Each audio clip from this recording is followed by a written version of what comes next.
Calvin's Institutes, I think, are his greatest contribution, because that's the one place where he brings together, material from his sermons and the commentaries and his pastoral work and that sort of thing. When you read the sorts of things that Calvin was occupied with, so not only is he's this great theologian and his correspondence all over Europe and behind the these publishing projects, and is a great reformer and so forth. He's also out in the street breaking up fights and helping the city council with, practical political civic matters. And he was.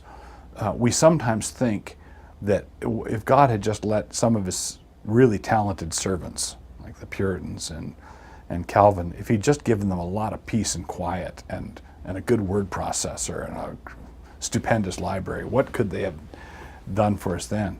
Well, I would argue hardly anything, because it was Calvin's rough and tumble life that gave him something to say.